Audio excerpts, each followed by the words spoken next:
இந்த அக்ஷய திருத்தியை பிரின்ஸ் ஜுவல்லரியுடன் கொண்டாடுங்கள். உங்கள் வளங்களை இரட்டிப்பாக்குங்கள். இனிமே கண்ணை மூடிட்டு கடலை எண்ணெய் வாங்கலாம். ஏன்னா மந்த்ரா கடலை எண்ணெய் இதயத்தின் தயாரிப்பு. வறுக்க பொரிக்க ஏன் எல்லா சமையலுக்கும் மந்த்ரா தான். மந்த்ரா கடலை எண்ணெய், அபார ருசி, ஆரோக்கியமான உடல் நலம்.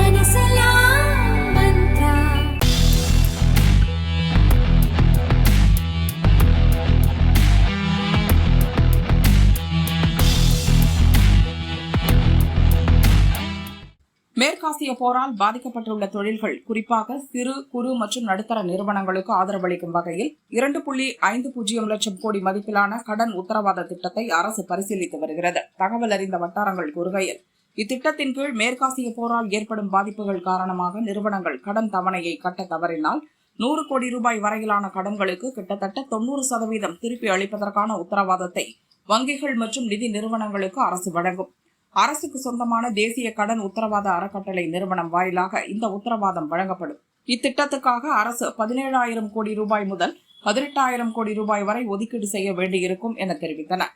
ஏற்கனவே கோவிட் நெருக்கடி காலத்தில் இத்தகைய கடன் உத்தரவாத திட்டம் குறுந்தொழில்களுக்கு மிகவும் கை கொடுத்தது. அவசர கால கடன் உத்தரவாத திட்டம் என்ற பெயரில் 2020 மே மாதம் அறிவிக்கப்பட்ட இத்திட்டத்தின் கீழ் சிறு குறு தொழில் கடன்களுக்கான உத்தரவாத அறக்கட்டளை நிறுவனத்துடன் ஒப்பந்தம் மேற்கொண்டிருந்த வங்கிகள் மற்றும் நிறுவனங்களிலிருந்து வாங்கப்படும் கடன்களுக்கு 100% உத்தரவாதம் வழங்கப்பட்டது.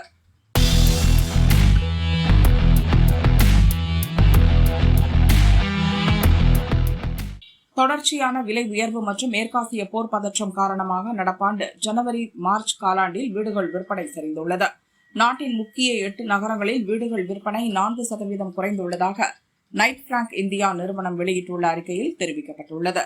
இந்த நகரங்களில் கடந்த ஆண்டு இதே காலகட்டத்தில் மொத்தம் 88,361 வீடுகள் விற்பனையானது. நடப்பாண்டில் 84,827 குறைந்துள்ளது. புதிதாக சந்தைக்கு வரும் வீடுகளின் எண்ணிக்கையும் 2% குறைந்த 94,855 பதிவாகியுள்ளது என தெரிவிக்கப்பட்டுள்ளது.